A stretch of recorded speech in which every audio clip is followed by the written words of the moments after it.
Benjamin Franklin. A warm good evening to one and all. I, Amina, deem it as my esteemed privilege to welcome you all today on the 77th talk of the Inter-Society Weekly Webinar Series, jointly organized by IEEE Kerala Section, the Institution of Engineers India Kerala State Centre, Internet Society Trivandrum Chapter, Computer Society of India Trivandrum Chapter, Project Management Institute Kerala Chapter, Vakamaulavi Foundation Trust Trivandrum, IEEE EMPS Kerala Chapter, and IEEE Life Member Affinity Group Kerala Chapter.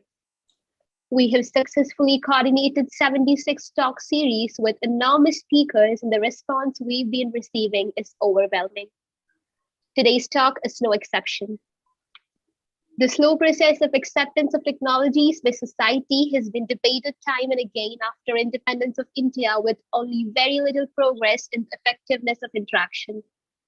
Government policies and recognition of professional societies as instruments of technology advancement are considered by some as essential for such a renaissance in the country. Today, on our 77th talk, we have a panel discussion on industry institute interaction and government professional liaison, with a fine set of panelists to share their erudite views on the same. Before we begin, I'd like to kindly bring your attention to the feedback link that will be provided during the session. Kindly fill the form and let us know your opinion, and please don't hesitate to mention if there is any requirement for the certificate of attendance. You may kindly raise your queries regarding the session in the chat box, which will be read out at the end of the discussion. Also, participants are kindly requested to put their names to log in, which you've used while registering. Now, moving on to the session formally, I invite Ms. Sharon Susan Jacob, IEEE EMPS volunteer, to welcome the virtual gathering.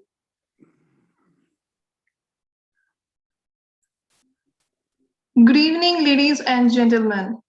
Today, I'm indeed very glad to welcome most esteemed dignitaries around the world to this virtual platform. I welcome all the international professionals gathered here to attend the 77th Inter-Society Weekly Webinar Series panel discussion on the topic Industry Institute Interaction and Government Professional Liaison. With lots of gratitude, let me welcome our first panelist for the event, Engineer A. Suhail, Chairman, IEEE Power and Energy Society Kerala Chapter, Founder, Chairman, and Managing Trustee of Vakamaulavi Foundation Trust. On the other side, we have Dr. Saji Kopinathan, the Vice Chancellor of Kerala Digital Sciences. We are extremely glad for your presence, sir. Also, I kindly welcome the founder of Sahajivan Swaraj Initiatives, Dr. N.N. Panikar sir, as a panelist for today's session. Now, I welcome Professor V.K. Damodaran, Fellow IE and former Director of S&T and Environment, ex-UN International Consultant. He is also an IEEE Life Senior Member. I cordially invite you to be the moderator for the panel discussion, sir. My assigned role will not be completed without welcoming Chair of IWWS, A.G. Harindralal sir, who plays a key role for the events throughout. Finally, on behalf of Inter-Society Weekly Webinar Series, I sincerely welcome all the professionals and participants joined for the 77th session from all over the world. I know you all are eager to get the insight from our honored guests, and I'm sure that this session will be informative and great time to be remembered. Thank you. Thank you, Sharon. Now I invite A.G. Harindralal sir, Chairman of Inter-Society Activities Committee Kerala Section, to introduce a respected moderator and panelists for the session. Welcome to the 77th program of the Inter-Society Weekly Webinar Series. Good evening, good afternoon, good morning to you, depending on your location. This program is a deviation from our usual weekly webinars. This is done to felicitate 4 IEEE members who are nominated to the 2 task groups of the State Planning Board 2 active volunteers, IEEE volunteers, S. Suhaib, Chair of the IEEE PS Kerala Chapter, and Professor Samir, former Chair of the IEEE Kerala Section, and 2 IEEE senior members, Theresh Unnitan, the former Director of EMC, and Hari Umar, former Director, ANER. IEEE is an information repository and powerhouse of professional expertise and knowledge from which one can obtain information and direction for all tasks. IEEE is the largest professional body with 4.25 lakhs members in 160 countries. Kerala section is the second largest section globally with more than 10,000 members, and PS chapter with 4,300 members is the largest PS chapter in the world. Yes, Suhaib, Theresh Unnitan, and Hari Kumar are members of the PS Kerala chapter. The nomination of the 4 members to the planning board is a recognition of IEEE by the government of Kerala, especially when the power system is in the crossroads. Generation has to be improved by providing more distributed generation. The distribution requires a lot of revamping to increase security of supply.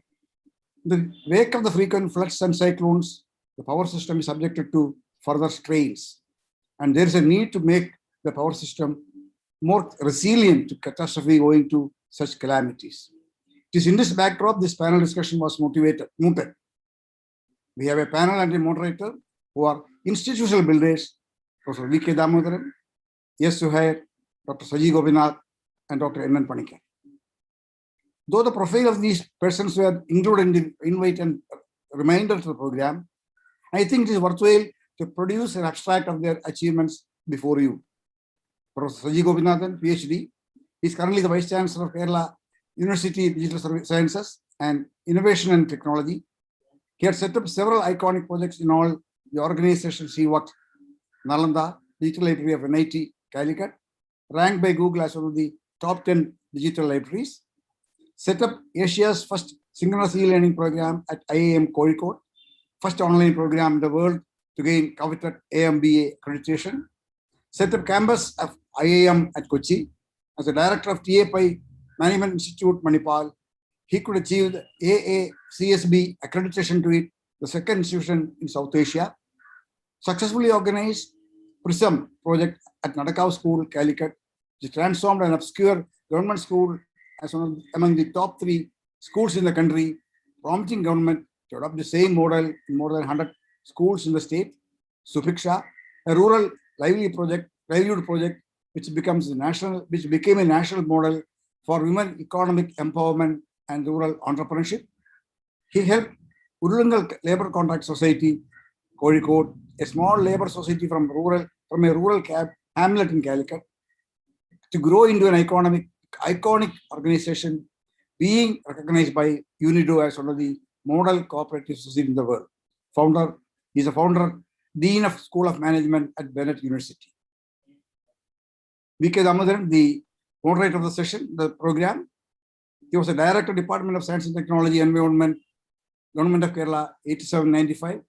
Founder Director, Energy Management Center, Department of Power, 96-2001. Managing Director, International Network on Small Hydropower, Hangzhou, China, 2000-2005.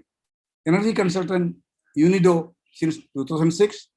Fellow of the Institute of Engineers, Life Senior Member of IEEE, and he is a member of many other professional bodies. He sowed the seeds of ANER and Rajiv Gandhi Institute of Biotechnology. He is either a director or chairman or a president of 10 other professional bodies. Dr. S. Suhair, he is chairman, IEEE Power and Energy Society, Kerala Chapter, founder, chairman, and managing trustee, Wakamouli Foundation Trust. He was electricity planning manager, Dubai Aviation City Corporation, head of technical report, Abu Dhabi Transco, senior planning engineer, Sharjah Electricity and Water Authority. He was a guest speaker of the King Fahd University of Petroleum and Minerals, Tehran, Saudi Arabia. He set up and managed the first water management center in KSCB. He is also a life-senior member of IEEE. He is a founding treasurer of IEEE Kerala Section. He was chair IEEE PS Chapter 2006, UAE Chapter 2006 to 2010, chair of PS Kerala Chapter from 2018 onwards, and the president of was a president of the Advanced Toastmasters International, UAE. Dr. N. Panikar, his education experience at many places, including Trivandrum Engineering College, Calcutta University, Bombay IIT, and Woodsole Oceanographic Institution, University of California, Berkeley. His contributions to ocean engineering are noteworthy, well acclaimed all over the world, and include a dozen patents too. He is the founder of Sahajivan Swaraj, synergistic self-management. His ongoing environmental rejuvenation initiatives are Tirupuzha Sahajivanam, Nitya Sahajivanam Swaraj, and Nattukuttam of Kuttanad. Now, Professor Damodaran, the forum is yours. Thank you very much.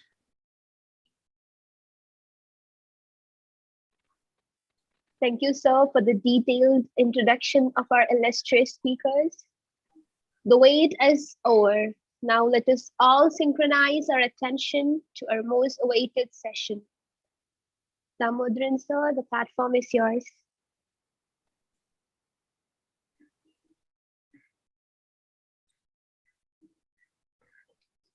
Sir, you are muted. Damodaran, sir, you are muted. Sorry. Yeah, welcome all the panelists, distinguished panelists, whose profile has already been presented by Engineer Harindralal. So I need not actually introduce all those aspects here. And as the moderator, I reserve my comments and views to the end of the discussion. Therefore, initially, all that I will say is why we have actually worded or selected a topic of this kind. Because from 1970s onwards, there has been a number of serious as well as widespread discussions on industry-institute interaction all over India, not in Kerala alone. Not only that, in many developing countries, also this had been discussed at great length. In India, during 80s, Dr. Balakrishna Karunakaran Nair, who was earlier the CSIR Manpower Division head,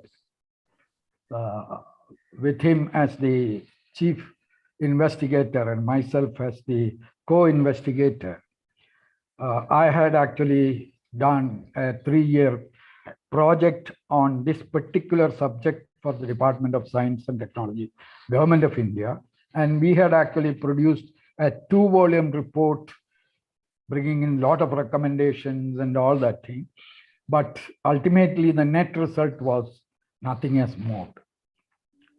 And even in Kerala, when Calicut University was formed, there was actually some attempt to introduce this industry-institute interaction into the curriculum itself, especially of the engineering or technology faculties.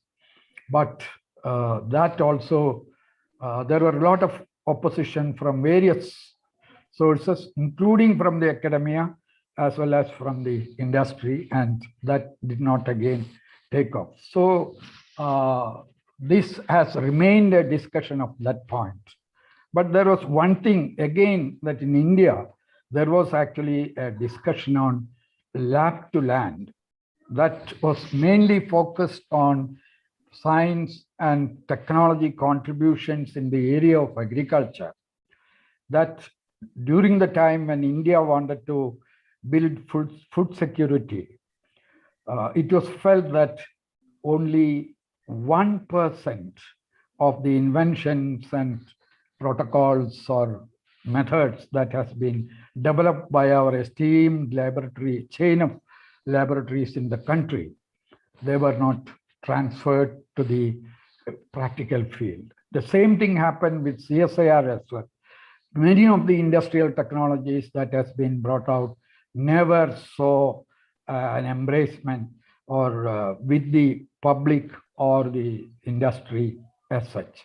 So this has been a very problematic issue of how to bring in a right coordination of this one. And why this discussion now?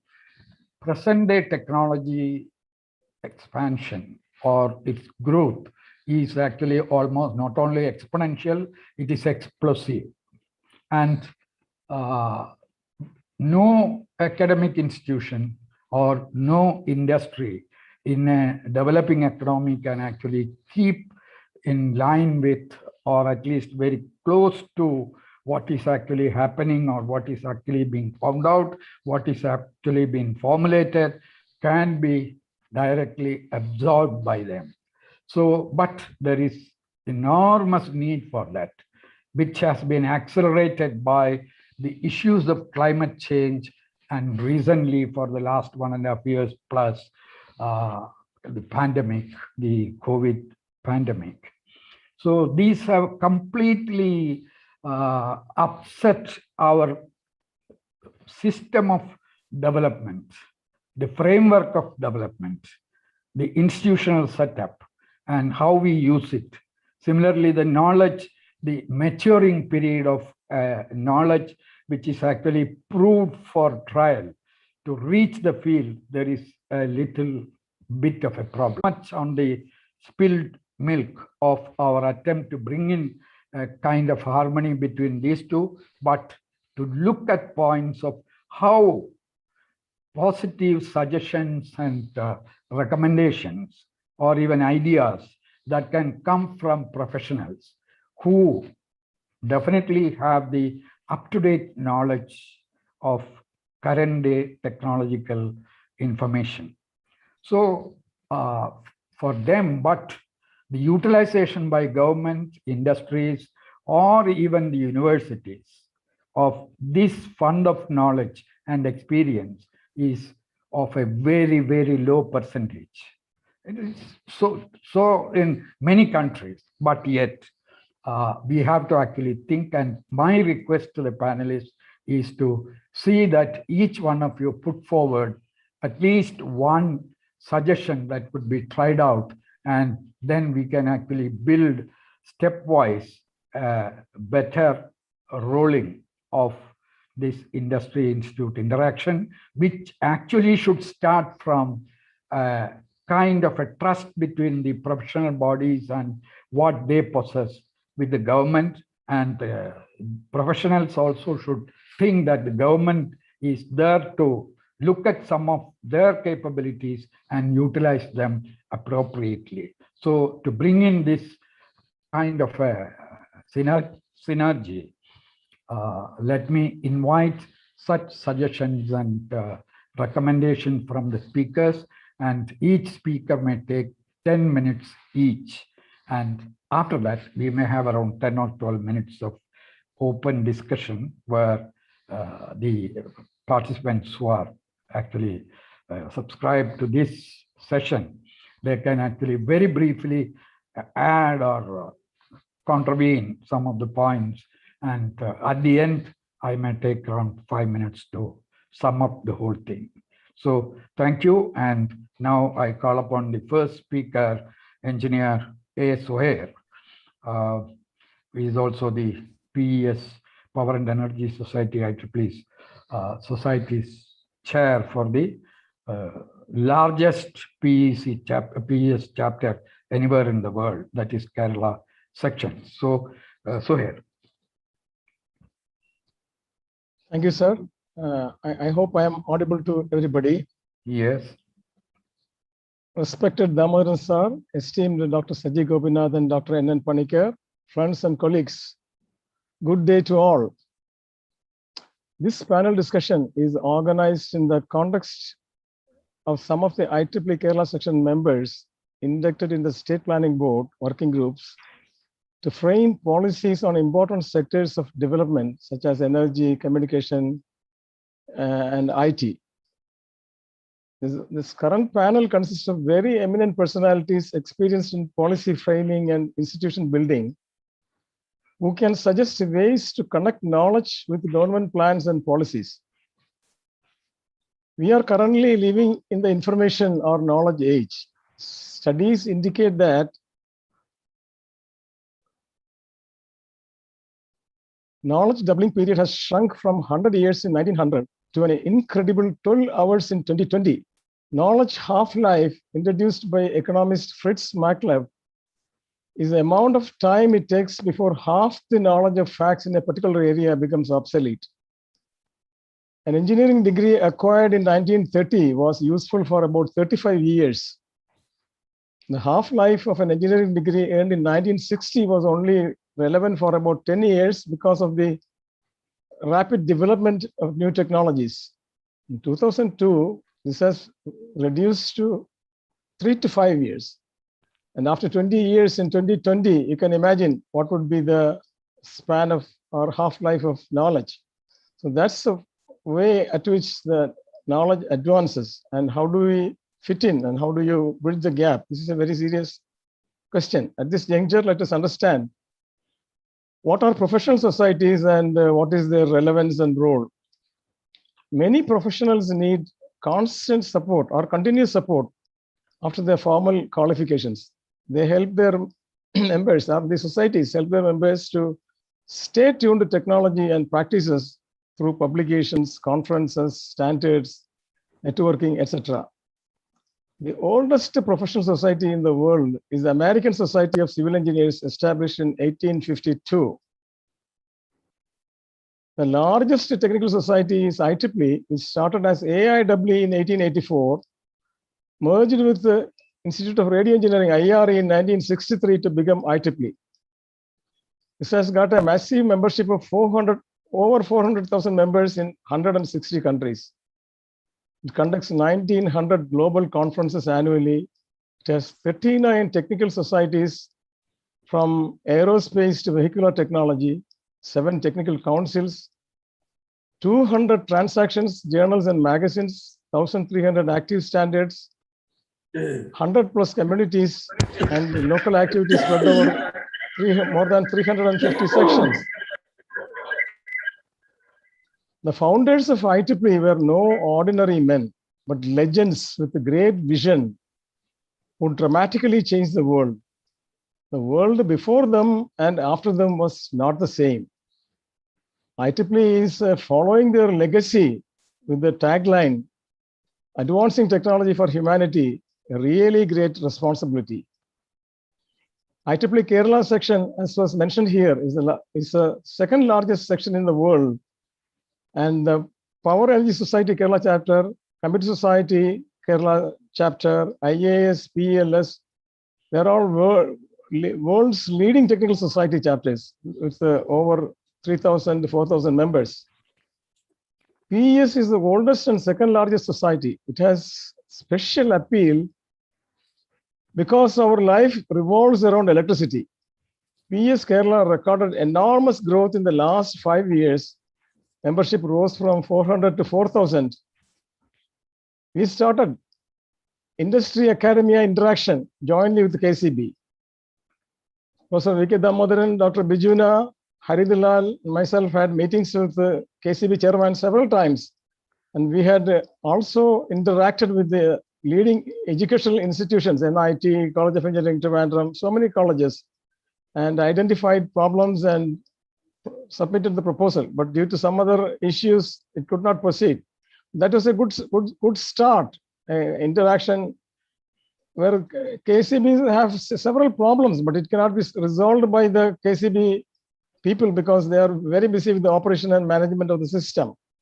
So some of these problems could be resolved by academic scholars, mathematically resolving and all that. So that was a good start by PS Kerala chapter.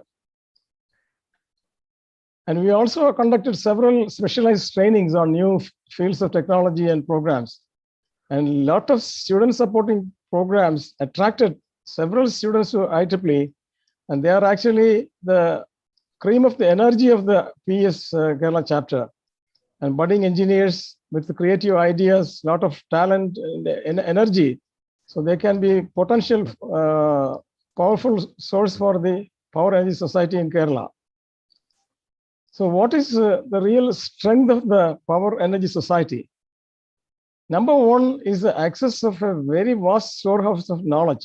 It has got a PES resource and every member has access to tremendous amount of documents and journals and all that, and special reports and all that. So knowledge on anything and everything is available to the PS member. Second is the manpower. Manpower starts from the live senior member level, senior members, LSM and senior members, over 100 in Kerala chapter. And the members, graduate student members. So all these things, all this put together comes to 4,300 presently. And we are targeting 4,500 or 5,000 by the end of the year. So what is needed today is to connect this knowledge to our physical needs. Like the responsibility of an engineer to identify the social need and connect it to technology, Power Energy Society's primary responsibility is to have a good insight of the power issues in the state and identify solutions from the resources available to them. So this connectivity can make a big difference in the progress of the state. So a combined effort by the utility, by the industry, by the academia, and Power Energy Society as a coordinator can play a big role in evolving sound policies for the state. And it will be a space that is left unutilized so far. So this is what we are very, very keen to make use of this space. Actually, power system is facing a lot of challenges in the RE integration, the renewable energy. So it is functioning in a different level. Before KCB was producing and everybody was buying. Now people are producing and KCB is buying. So the roles are being reversed and new challenges are coming up. And now the new trend is planning, resilient planning. This is the most important thing, because climate change, global warming and all is creating a lot of disasters, natural disasters that the system, the power system should be able to withstand. So the design should not be as before, but now it should be able to withstand flood or drought or hurricane or so many things are happening. It's frequent now. It's a routine affair now. So the planning style has to change. The new technologies and new methods, new way of thinking has to be brought in. So this is where the strength of Power Energy Society, wherein 4,000 young students and young professionals, supported by very experienced senior engineers with experience, can play a big role. And I'm sure that the present thinking of the government to induct or give a space to the IEEE or Power Energy Society in the planning process makes a big difference in the way it has been functioning. And I think they should be grabbed by PS to show their ability, capability to bring in solutions. That is the challenge of the century. So I don't have time to list all the problems, but this I believe is a great opportunity, and we congratulate the planning board for considering this unutilized strength of the state to make a better planning and a vision for the future of Kerala. Thank you very much. Thank you, Engineer Suhaib. Of course, you have saved 1 minute, if I would say. Anyhow, you have cut to the time and you have brought in one dimension of the problem, which would lead to solution. Now let us hear Dr. Saji Gopinath, the Vice Chancellor of the what we call the Digital University, whose profile has been read out here. And yes, enormous experience in actually having this liaison with the government and the professionals in various sectors. So let us find out what Dr. Saji has to tell us. Dr. Saji. Thank you, Professor V.K. Damodaran. Dignitaries and friends, it's a very topical relevance for this topic. And at the outset, let me congratulate all the members who are becoming a part of the planning board working groups. And I think I'll have a privilege to work with Professor Samir, because I believe I'm also part of the working group in which we are looking at the IT and electronics industry. So I would like to put this topic, we are looking at the linkage between institute, industry, and the government, and the policy framework of the government. in three perspectives. So let me just share a very brief presentation just to, as a pointer, as a sort of a placeholder. To me, there are three elements of partnership or the challenges which we look at. The first is what we call as a dark fiber. I mean, this term is not given by me. It's a term which is used by the PSA to Honorable Prime Minister when he refers to the research happening in various institutions across the country. Professor Damodaran mentioned it at the start, where many of those knowledge which is getting created doesn't actually get translated into the action. So there is a dark fiber lying across the country, across the state, which if we can actually light up, can actually make a substantive change in the economy. And I think the planning board also is thinking in that lines. I'll briefly discuss on that. That's my first one. The second, obviously, one of the very key element an institution does is on creation of this knowledge. And as Kerala is moving to a knowledge economy, how do you translate this knowledge products into something which is tangible is a very important element. The second element, which is what mostly our institutions are focusing on, is creating talent to drive the industry and the economy around us. But that's basically where the concept of employability comes into picture. So we will briefly look at the challenges on employability. The third thing, again, going back to what Professor Damodaran mentioned about the shrinking technology life cycles and the newer cycles coming up, there's a huge amount of relearning requirement which academia need to play along with the industry. So I'll briefly touch upon each of these things and from the experience which we have and also on some of the projects which we have done. If you look at the first element where we know that the research is happening, there are a lot of agencies funding this, but somehow not even 1% of that is getting translated. Government of India came out with Agni project, but they found that they are not really getting enough from the academic institution to do that. So when we look at, we can actually say that the real problem is this. The real problem is that the academia generally generates up to what we call as in the technology readiness level, maybe up to level 3, or at best, some of them which are little better funded at level 4. What industry requires is at level 7 or level 8 or level 9, where people have actually tried out in the field and then checked it. Now, the real challenge today is that there is a gap between these two. There is a gap between the TRL, the technology readiness level in which our academic institutions are generating and what industry requires. Industry requires much more a mature sort of plug and play technology per se.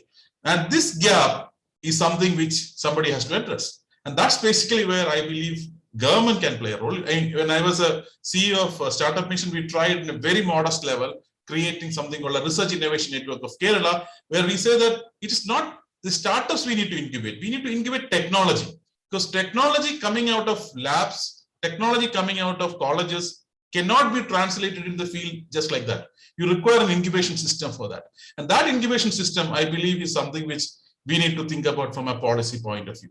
And also, it's important that the academia should understand when they develop the technology, also the industry's requirement to some extent. So that leads to our second point, that is about the employability of the people. Here, it's an interesting thing. We have actually a paradox. The paradox is that if you look at any of the reports, and I'm speaking about Kerala here, and India is not much of a difference. If you look at Kerala, if you look at any of the India Skills report or any of the studies which come, Kerala doesn't figure in the top 10. In fact, the Gujarat, which is in the top 10 in the latest report, has only 30% of people who are employable, which means Kerala has got even lower than that. So with the college, people coming out of the colleges are really not employable, or they are not day one professionals per se. This is one issue. But at the same time, if you look at the other side of it, you see that in India, almost 1/3 of IT professionals are Keralites. You see top institutions, there are a lot of people are attending this meeting from different part of the world. Many of or most of you have come out from our institutions. So how did people lead institutions if they are not employable? So there is some sort of a paradox here. At one end, we say people are not employable. At the other end, we see that a lot of Keralites, disproportionate share of Keralites leading science, technology, many of the societies and things like that. And a lot of international eminence people are there. So this is a challenge we need to ask, why this has happened. if you go into that, that's why I think this is very topical. If you look at in the past, what we used to have is that institutions were focusing only on knowledge and industry was providing the skills. Industry take them, they actually undergo through a hands-on training process and they actually make them skill, because skills make them immediately employable. Knowledge makes them lifelong employable. Without knowledge, skills of no meaning. But because these technology life cycles are shortening, which I think we have discussed earlier, where the time period of technology is very short, today's industry don't have that flexibility. They wanted somebody who comes into the organizations with their own skills. They don't have, it is not an automobile technology which is mature for around 80, 90 years. We are speaking about a computer technology. We are speaking about the AI technology or blockchain technology, which is going to become obsolete in 5 years. So you cannot really think about somebody who will take 1 year to get trained in that. You really require trained people on day one itself. So education institutions now have a different role, the role that they need to do both knowledge and training. How do we do that? What is happening today in many parts of India and especially in Kerala is that education institutions do knowledge, somebody comes and do the skilling, and skilling gives you jobs, so students or the talent is not interested in knowledge. This will create a long-term suicide or long-term destruction for the institution, for the society per se. So here is an element where the faculty have to really start understanding that knowledge and skills are not different. They have to be incorporated within. How do we do that? The only way we can do it is that faculty should get trained in industry, not the students. We have student internship. What we really require is faculty internship. I'll not say internship, faculty immersion in industries. There is a project which we are now floated, which is under the consideration of the planning board as a part of the Kerala Knowledge Economy Mission, where we say that at least 1,000 faculty members, 1,000 engineering college teachers should spend 8 to 10 months in industry as working as industry professionals. Understand the nuances of it. They have a good knowledge, they have PhD degrees, they have all the knowledge. Now understand the specifics of the industry, nuances of the industry. When they go back, they become the teachers who can actually impart skill and knowledge simultaneously to the students. That can actually make a big change. We call it as a FIAP, that is a faculty in industry immersion program. We already had a discussion with major industries and major industry groups. They're all possibly interested to, we are very interested to support that. So this is one of the proposal from us saying that can we actually look at faculty become industry ready, which in turn creates students being industry ready. That leads to the third point which I mentioned, that is the third point of the relearning.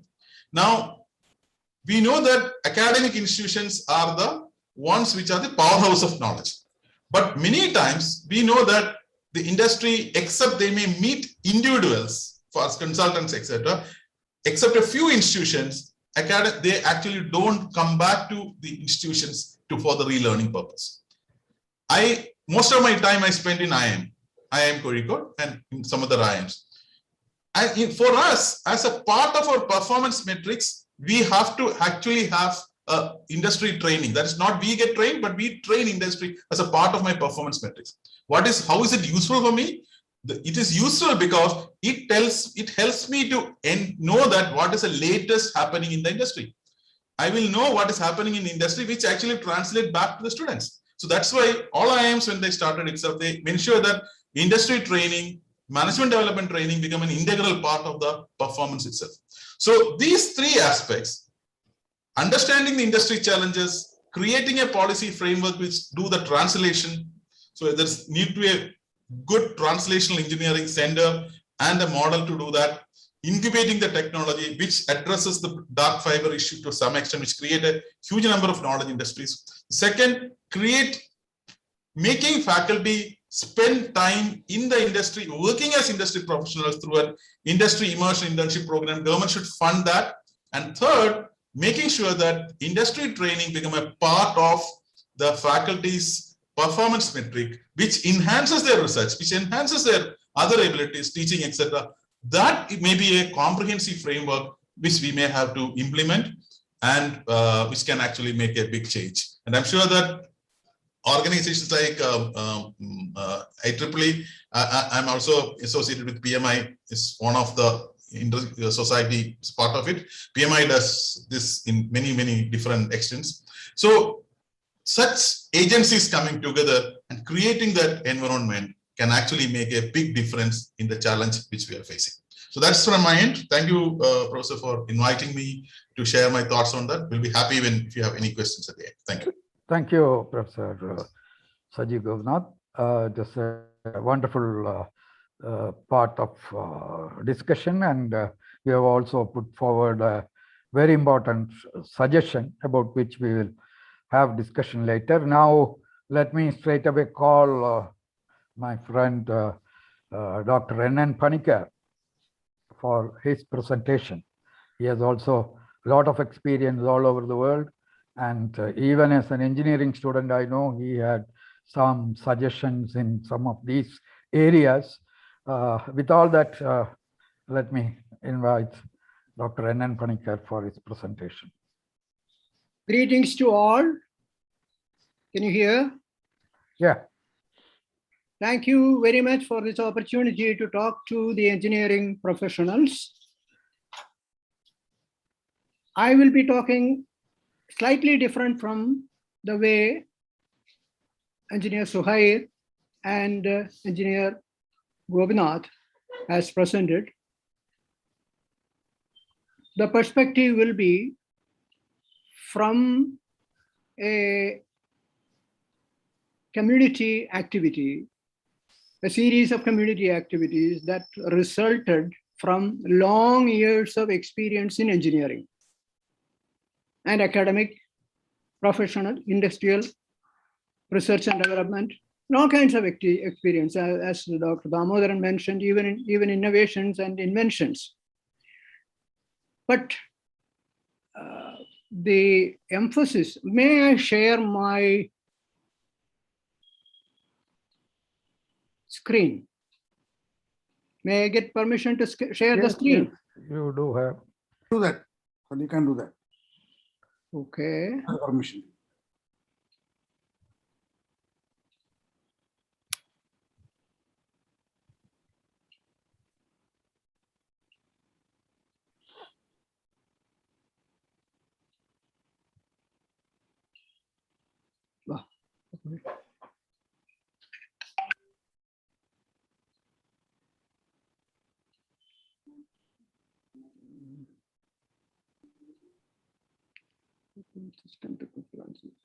Oh.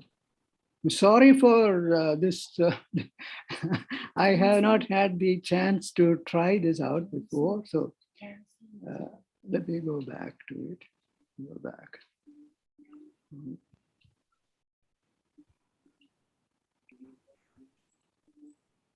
Sorry for taking the time. Allow Zoom to share a screen. Open system preferences.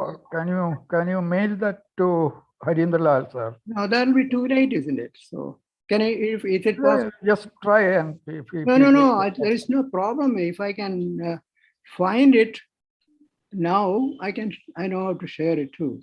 But somehow that's a link document somehow. Sorry for that. I think you can even make an extempore. Oh, I can do that. I can do that. That's no problem, but it is better. I'll try that because I tried so much to prepare this one. Basically, we are talking about allow Zoom to share. Ah, here it is. This is what it is. Allow Zoom to system. This is what it is. And allow system, open system preferences. Okay, here it is. If I continue, this is where I got it. Now, where is the other things coming? Oh, it's right here. Access.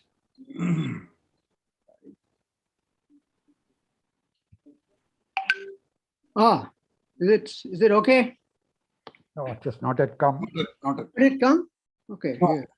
Oh, I can see it now. Now I think we are almost there. So what I need to do is to see the share. Yeah, it's coming up. It's coming up. Okay. It is coming up? Right. Okay, so okay, very good. Excellent. Excellent. I'm sorry for this delay. Anyway, the basically No, it is not there. It has come and gone. it's okay now. No, No. not it. Noted, sir. Noted. Not yet. How about that? I can see it. So Earlier we saw a boy with a cough. well, let's see. That's not the one. So anyway, I have it in front of me now. The only question is how to You just go. how to share it. Please. So I have it in front of me. It's the what is the thing I have to click to get this shared? I have There's a, yeah, I think it's coming up. Yeah, now it just came. Yeah. Oh, that's good. Okay, And let's gone. start. But It's it's not there. again gone. It's not there. Again gone. Oh, coming and going. Why is that? You got share screen. You just click it and show the screen. That's all. Coming and going. Why is that?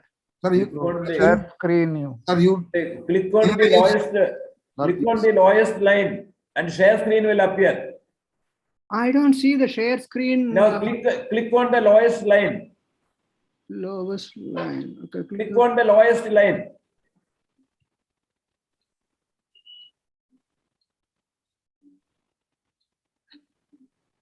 On share screen will appear. My gosh. Participants chat share screen. Gosh. Sir, I don't see the share screen. Yes. sir, On the lowest line where the toolbar comes. Taskbar. sir, please send me the file. Well, that's not possible now. I'll probably either I present it or I'll do it extempore. I cannot do both at the same time. But anyway, what somebody said, there should be a share screen shown. I don't see. And on the taskbar, lowest bottom part of the screen. Taskbar, you know, where the mic and Normal. Lowest part of the screen, you click the mouse. I can green, see the green button. I can see the slideshow here. Again. Not on the. Sir, at the bottom, can you On the see Zoom a window. green icon? On the Zoom window. What is it? Zoom window. There is a green button. Zoom window. You are pressing on the wrong window. Oh, I see. How do I get the Zoom window? It was there some time back. It's gone.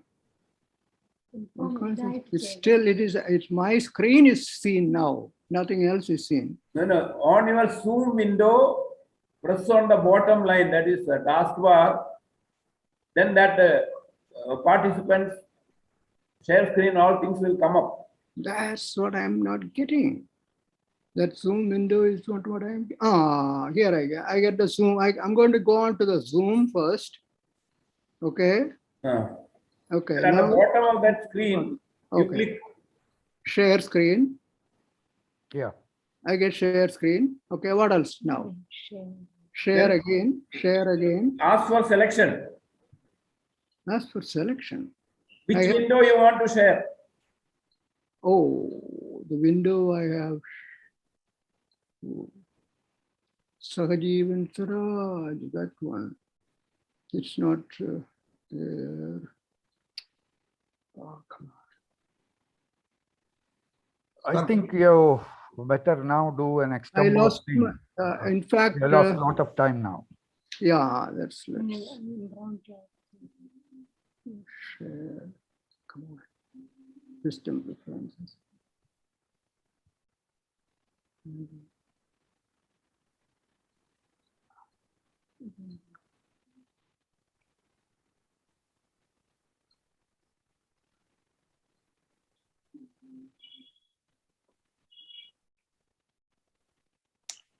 Okay, let me do it in extempore. How many minutes do I have left? No, you have no time left, but try to cover it in another 4 minutes or something like that. Okay, anyway, I'll summarize very quickly. What I want to say is that the old ways of doing things will not work anymore.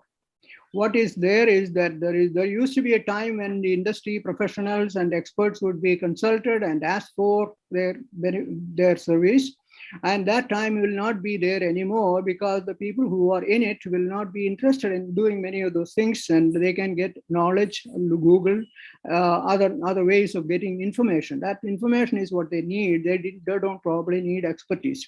So the time has changed where we have to do this in a very enthusiastic manner to demonstrate that we have a role to play. And what I am suggesting is that we have to come up with initiatives. We had to do things. We had to offer initiatives rather than somebody find us for our service. So what I'm suggesting and what I'm trying to do myself is to come up with initiatives. Initiatives basically in various areas. One area would be the environmental rejuvenation. We have started 10 years ago, the Thirur Pura Sahajivanam, the rejuvenation of Thirur River. It's a multi-purpose, multifaceted project.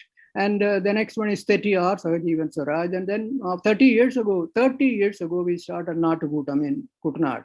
And now very active, doing things in a very, very different way in a remote village, using the most modern technology. And we are offering the initiatives to government and all who want to get anything about Kuttanad. So we collect all kinds of expertise from all over the world in doing that.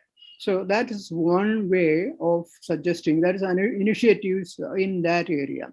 Another initiative I want to offer today is that what used to have Grama Sabhas, we had them in the villages, and we had the Janagi Asutranam, the offering of planning from bottom up.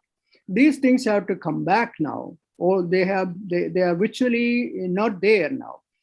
And then another area is the Mahatma Gandhi the employment opportunity, that is MGNRA. That's an opportunity. It used to be for the poor people, and now it is available for all. So why don't we suggest we take the card? We can also get the employment card from that, and take the card and then offer our service, work with these poor people. If we don't want the money, you can just give that money, whatever you get, maybe a week, once a week or whatever. And so that way you will understand the needs, and you can communicate with the common people. So that is another offer. In fact, that is a very important development that we had to pursue, because the way Panchayati Raj is not working, the way Grama Sabhas are not working, and the way things are happening without people's consent, and it's against their interests. There are so many things, so many instances like that. So that's one. Another one is a total change in mentality.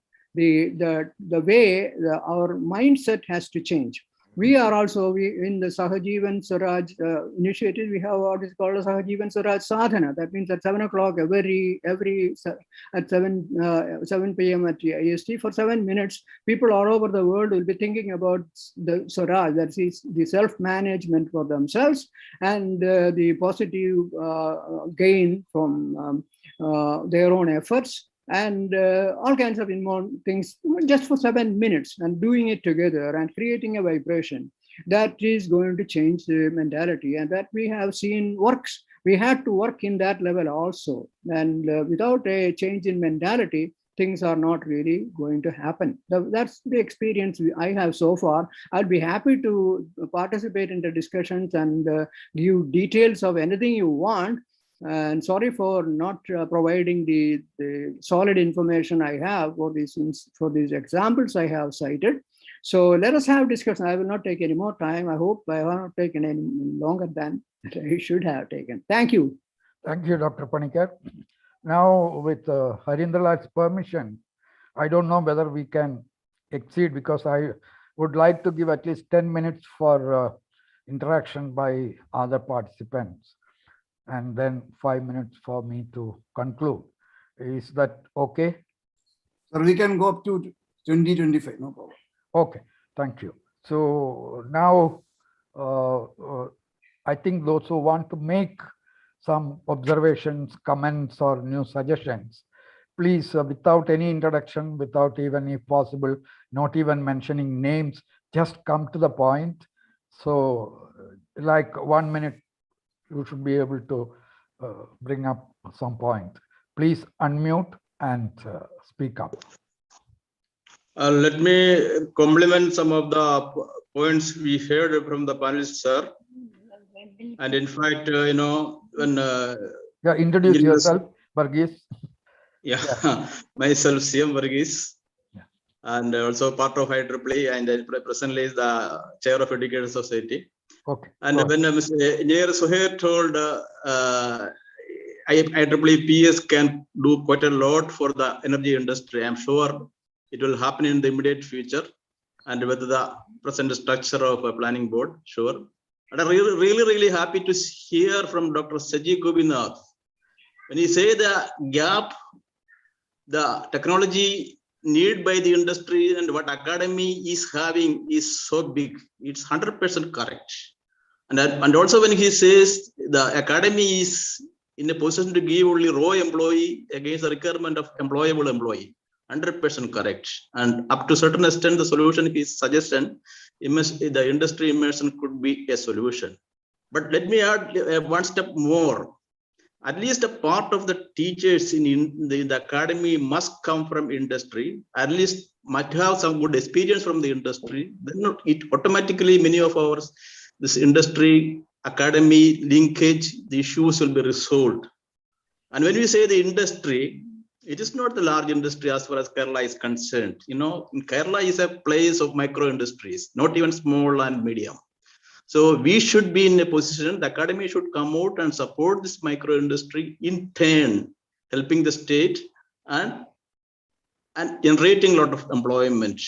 I'm sure if the startups are linked with these micro industries, it will be a great help for the micro industries, as well as the success rate of the startups will be much more. That's all I have to comment. Thank you, sir. Okay, thank you, Varghese. Now, who is the next? Yes, please. Mohandas, Dr. Mohandas. One point which Dr. Saji Gopinath mentioned is about the faculty training in the industry. See, such a scheme is there for the last several years. And NIT College, REC College, we had a few staff members that gone to the industry in AICB and all. But you know, this occasional going into the industry and coming back, it helps only the individuals. As such, you know, it may not have any real impact unless there is a positive return from the industry. Because unfortunately, as Dr. Mr. Varghese was telling, see, the industry has no confidence in the academia and vice versa. Because industry wants things within a few weeks or a few months. Whereas academia, we have our own time schedule. Things can, for example, if an MTech project takes 1 year. So PhD project takes about 2 or 3 years. And within that time only something can happen. We don't have instant solution unless for maybe some simple gadgets and all. If you want lasting solutions, sustainable solutions on some of the major problems, it takes time. Industry wants things immediately. And this had been, I remember Professor Damodaran, whether you remember or not, 1970, we had a one-day seminar in the library on industry-institute interaction. And so many years have gone, 51 years, nothing has happened. Because industry doesn't believe in academia, academia does not. This type of, unlike they interact like in foreign countries, where industry people go to the academia go to the industry, and the mutual confidence. Otherwise, nothing will happen. Sorry, that's all. Okay, thank you. And I think some more people have views to air.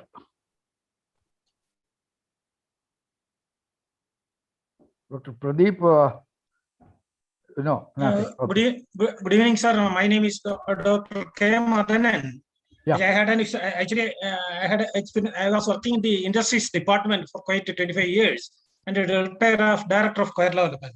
But I had seen these type of discussions, as the earlier speaker said, several discussions going on for the last 30 or 40 years.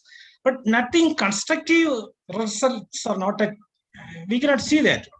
So what the Saji Govinath, Dr. Saji Govinath has said, actually he has said the correct thing. See, the industry and the industry challenges first. Then the people who are training the student should understand what is going on in the industry. Even the department also play a key role. The industry's department. So it's a linkage is likewise only. We are spending lots of money for this purpose alone, but nothing is happened. For example, one thing I want to highlight is so many students are there in engineering colleges and so many technical institutions. They are doing every year so many projects. But why can't they, at least the industry or the lecturers or professors concerned, why can't you focus on to at least from one college 10 projects that can be materialized into the industrial result oriented? But the project, so many projects students are doing only for namesake. I am also an engineer, but only names are they are doing. Why can't an identify or 10 or 15 project from a college that can be converted into an industry or a startup or something like that? Likewise, focused attention is necessary. But in most of the cases, it is not. Each are playing their own role without focusing on the real situation in mind. That is my findings. Okay, thank you. And who is next? I am Francis. Can I talk something? Yeah, sure.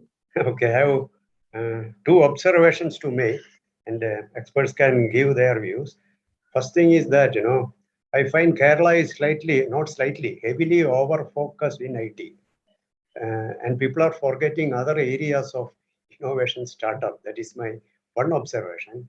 As a trainer in innovation, I participated more than 200 programs all over the world, both online and offline. But most of the program I attended was on innovation in various sectors, like from legal, politics, social, etc. Somehow Kerala, I find it is over-focused. And I could not do many programs in Kerala because I have done almost 200 programs in 2 years. In 10 years, I have done Kerala maybe less than 50 programs. So this is my observation. I am interested to know why Kerala is different from other part of the world, but about overall India, I am not aware. That also some expert can give some light on that. Thank you. Okay, thank you, sir. Thank you. Now, anybody else who would like to just... I have one point to make, which I did not mention in my last session. So here. That is, with a massive following, professional societies like we should go to grassroots level and see the problems. For example, distribution has several problems, interruptions, power quality, and so many things. But the statistical analysis is not available.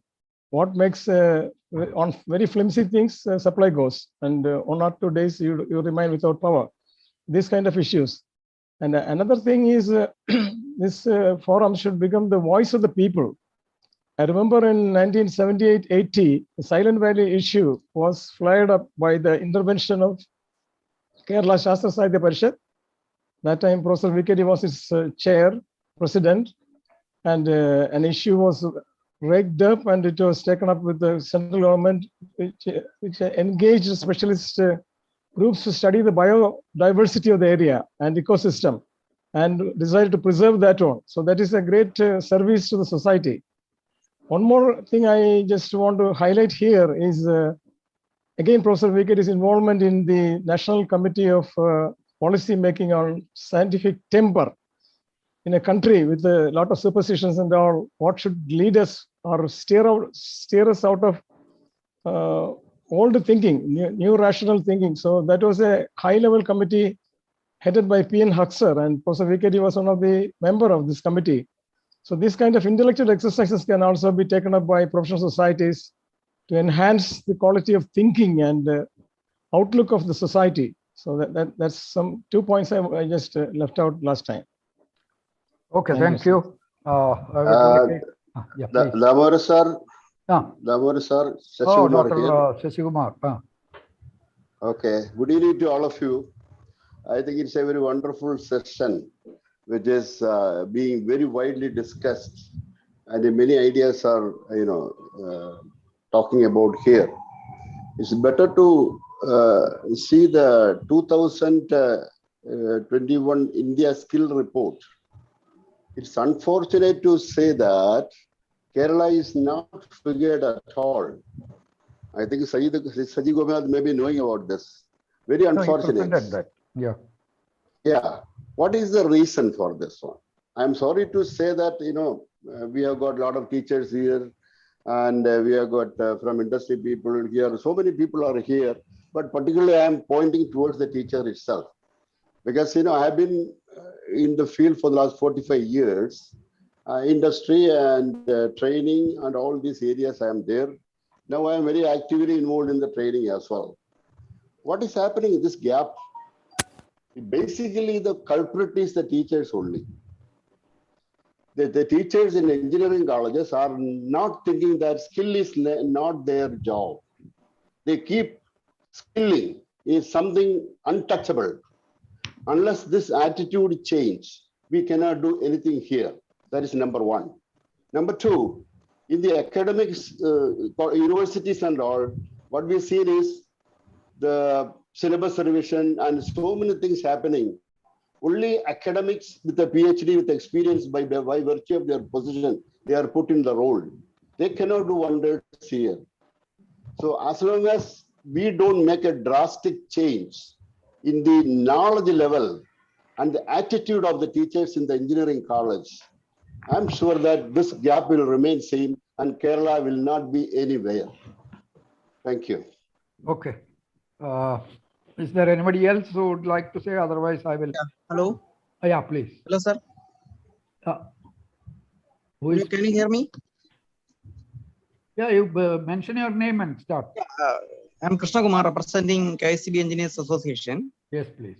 We are planning to roll out a series of training, which gives pulling all the retired hands from KICB and other industrial experts for giving introduction to industrial practices, best practices, and the standards following in industry, and also we are including relevant legislations to make. Basically, we are trying to make a train the trainer program for faculty of engineering colleges, and students also can join. So we are trying to formulate it anyway. Thank you. Okay. Yeah. Anybody else? Sir, I am Ravindra Nandan. Can you hear me? Yes, sir. Dr. Ravindra, please. Thank you, sir. So my suggestion is there is always a TAT with the industry people and the academia. The major problem is, as far as I am mainly a teacher for the past 30 years, and I do have industrial experience in Bharat Electronics Bangalore, long back, from 85 to 88, 3 years almost. So I know the nuances of what the teachers face and what the people in the industry face. So in the case of teachers, we can see that there is clear statistics that only if there is a pressure from the government or the controlling authorities, DT or other bodies, they will not venture into industry premises. Earlier, there was no requirement to become even the director without the PhD. Now the rules have changed, and so a lot of people are coming forward to earn higher degrees, including engineering degree, PhD in engineering, as well as PDF service in other higher institutes of learning and industry. So what I would suggest is first thing is to apply more pressure. So you can think of a rule by the DT, Director of Technical Education, telling that in order to get a next national increment, like what they are getting after getting MTech or PhD, while they are in service, they will be getting additional increments. So there should be some kind of national promotional statistics to be included. So then only they will try to venture into, which is really lacking now, in the industrial experience by immersing them in industry or whatever. So my point is to that there should be reciprocative action from the industry as well as the community in the academia to go join hand in hand to enhance the skill they are imparting to the students ultimately. So from the industry also, there should be a sincere effort to provide provisions or provide opportunities for the people from the academia to develop their skill set and practice in the industrial processes. So this is what I have to add. So there should be, first point is there should be a kind of notional increment or something which has to be included in their curriculum and subject rules. Second thing is industry at the same time, they should be willing to incorporate more student-ready or faculty-ready projects at short intervals, maybe 3 months or 4 months, where they can do some, they can study the situation and suggest a problem which they can solve later on, maybe during the next year, during vacation and all. There are a lot of limitations the teachers are also facing now. Not before the pandemic showed its signs and the life became a struggle as a teacher or a professor. So this I can suggest, and if it is acceptable to all others in the group, Thank you, Dr. Ravi. So there should be, sensible activity or corrective measures to build this gap. The gap is really existing, and who is the culprit? That is a different issue. You can always we can blame the other party and leave aside. We can be in our own cocoons. Okay. Thank you. That's fine. Thank you. Professor Damodaran, yeah. May I add a word? For three of you, I am giving 1 minute, 1.5 minutes each. Okay. To respond to all these points. Okay, I may have a word. Yeah, you will have, please. Okay, please. I'm sorry. First of all, I will go by the original rotation itself. So here, if you want to add any points or on the comments that has come from the group, if you have any views, just briefly take 1 minute and finish. No additional comments, sir. Okay, thank you. Dr. Saji Gopinath, you were very much in the focus. So 2 minutes for you. Thank you. I think a couple of things I would like to say. One is it is not true that industry academy has not moved ahead. There are good attempts have been happening. And of course, it could have been much bigger. It's happening. A classic example is very recently KTU has come out with a project with a group of technology companies called MuLearn, which actually come out with a lot of interesting projects, and it actually helped the students to work on live projects. Sporadic effort, of course, but they can actually be scalable. Second point, which I would like to put here, is about the point which Mr. Verghese mentioned about why don't we have industry level faculty. Unfortunately, our regulations many times don't allow us to take this sort of talent. That is actually the challenge. So there is a restructuring happening in the higher education system in Kerala. The government has put up 3 committees, and they're actually going to look at the regulations and what really to be changed. So the involvement of industry personnel in the faculty space can actually one of the regulatory changes which could be brought about to address that issue. The point which Professor Mohandas mentioned is very valid.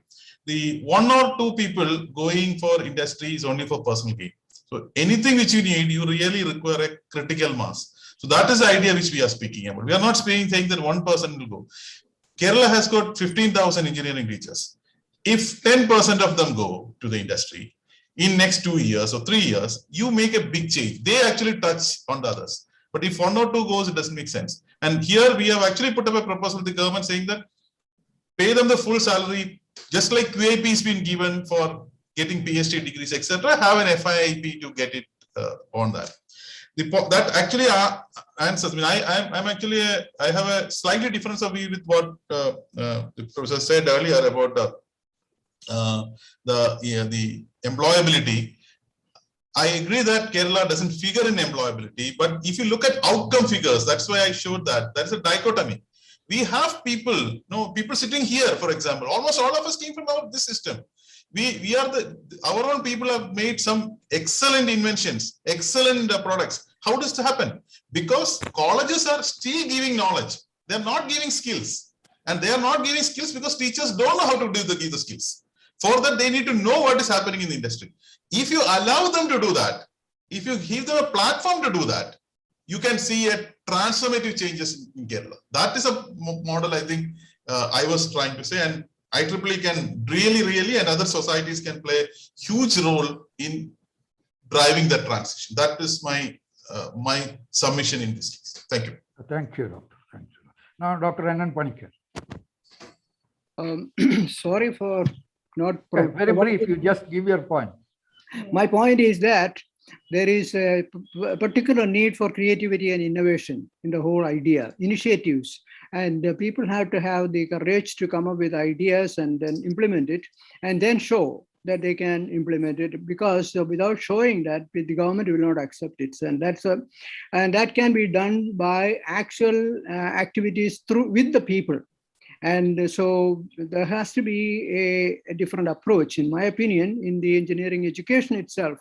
And the values and other things are going to be much more important in the future. Thank you. Okay, thank you, Dr. Panikkar.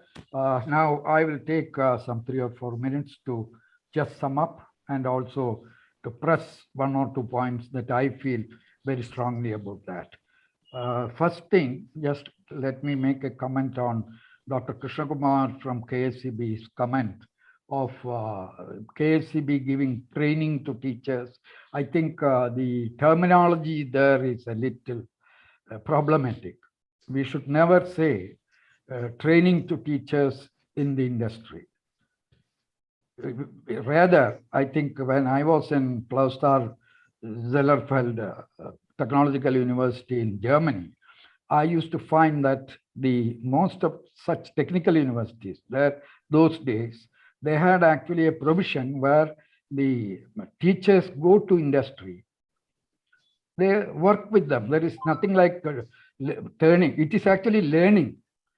Learning at the same time, the others are actually teaching them also. But you don't say that. You just go there and spend some time there, maybe 1 month, 2 months, 6 months, or even 1 year. And then their problems are actually studied. Sometimes suggestions are given for solving. Similarly, for his research, he takes some points from there. So this kind of an interaction where both are respected at same level. That is not one fellow teaching the other, or this fellow going and undergoing a course in the university. That should not be the thing, because at professional level, we should actually respect the seniority and knowledge and the experience of the other party also. So that is one thing, that the approach that we should have in this. Any solution that we try, it shouldn't be as if one side is lacking something and we are going to make up for that. And similarly, I don't want actually the government to accept, or the government should actually appreciate and understand and appropriately utilize the talents, skills, and the knowledge which is outside the government, what I should say, in the purview of government institutions. So that should be the approach of something like give and take in a very, very free and understanding way. That is probably one of the approach. And I find Dr. Sajid Gopinath's suggestion of having, I would even say that it should be something like mandatory, a percentage of the teacher, because even when the QIP scheme came for engineering teachers to go and obtain olden days MTech, later PhDs, all these things, a percentage of the total staff only will at a time go. Like that, without affecting the regular work, we can definitely have this kind of an interaction platform where there will be continuous interaction between these things. And we should not also, as Dr. Mohandas pointed out, that is a problem from the academic point of view, that your two year is required for completing an MTech study, 3 year for a PhD. But many of these problems cannot actually wait for that long. And not only that, it doesn't require that kind of a long study solution. Many a time it is easy. An experienced academic and an experienced industry people sit together and discuss problems. Many things can be solved, because right from the beginning, in my thing, when I was in India Engineering College, undergoing technical teachers training for 3 years, every vacation I used to go to industries, powerhouses, and wherever I went, we used to have a lot of discussions, and some of the problems there were actually solved then and there with some suggestion. The moment they get one strip of point, immediately then they will do the thing. Similarly, when we hear something, suddenly something back in our mind comes. So like this, there are a number of areas where quick solutions can be given by experienced people if they have the mind to learn and mind to solve. So that way, I appreciate that this scheme be considered as a major advancement in the industry institute interaction. That it is not actually institute, it is actually the knowledge base and the industry, or what you call the practical side of it. This has to be brought closer so that the problems need not actually travel long distances in terms of time and also expenditure. So this was actually something that we tried with KSCB a few years back, but when the top person changed, the view changed and that could not be conducted. But it's even now in many engineering colleges, there are actually cells. And somebody was also mentioning about 10 or 15 projects, industry related projects. In fact, this had been happening with NIT while I was teaching in NIT. I remember, I think later also they continued that practice. Number of industry related projects are even for the first degree, BTech projects, it is happening. Maybe we can still further increase it, and some of the topics can be what are actually gathered from the industry, because they should be made to inform this to a database, and from that database the colleges, depending upon the expertise that is available in that institution and the interest of the student, they should actually try to farm out those projects. So that kind of an approach, I think. So ultimately what I find is through this discussion, to sum up, what I have found out is that there is a way out, and all that is required is both the sides should actually close up. And when we say government liaison, it is not with the state government or the central government alone that is required, but more so what now we can do is in the development area and in getting to real practical problems, you find that the local governments are very much involved in planning, and they lack this expertise within their administrative structure. This is where that will be a wonderful ground for interaction, and some of the problems can be solved at that level.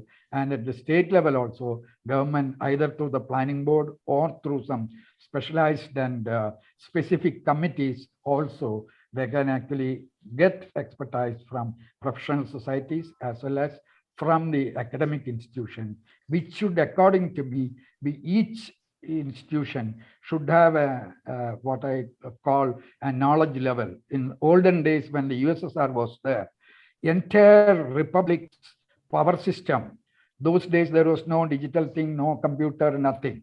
They were all analog solutions.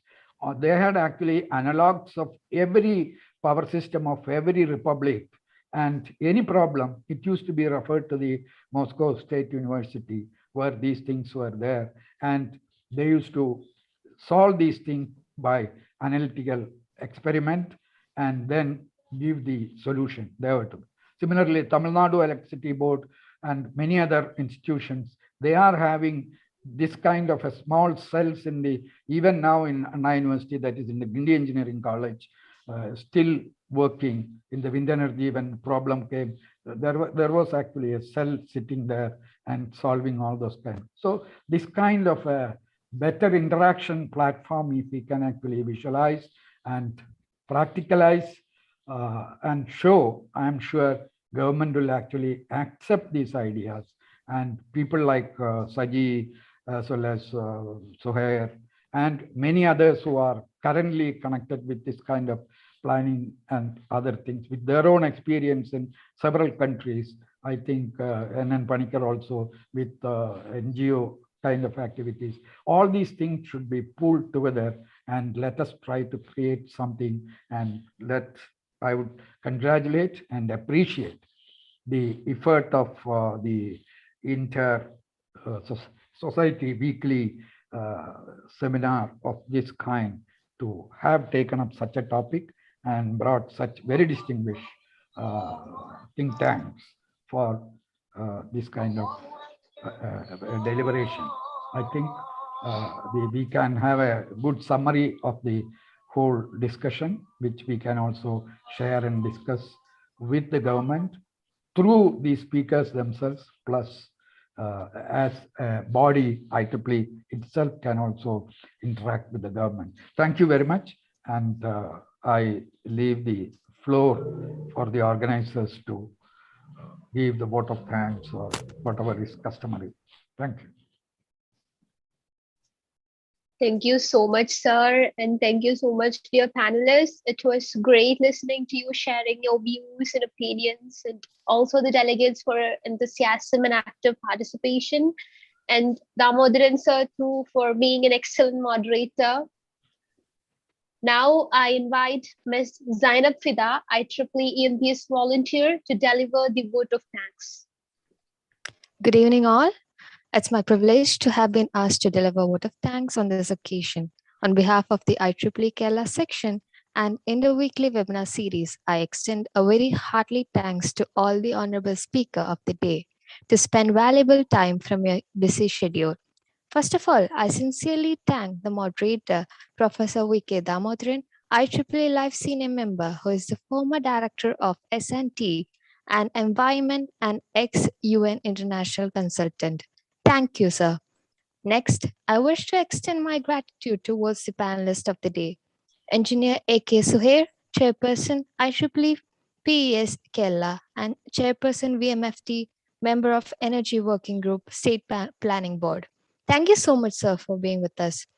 Next, I would like to thank Dr. Saji Gopinath, Vice Chancellor, Kerala University of Digital Sciences, Innovation and Technology. He has highlighted the slow process of acceptance of technologies by the society, government policies, and government recognition of professional societies and instruments of technology advancement. Thank you so much, sir. Moving on, I would also like to share my acknowledgement towards the guest of honor, Dr. N.N. Panikkar, Fellow, IEI Founder Sahajivan Swaraj Initiatives. Thank you, sir. I would also like to thank Ms. Amina Mohammed for being the moderator, and also Ms. Sherin Susan Jacob and Ms. Afnan Shihab for their active volunteering in the smooth conduction of the program. Last but not the least, I would like to thank dear delegates and participants, without whom the program would have been incomplete, and for your kind listening and patience through this session, and sharing your views and opinions and making this session a successful one. Once again, thank you, everyone. Thank you, Fida. As we have reached the end of today's session successfully, I would like to announce the next session in our Inter-Society weekly webinar series.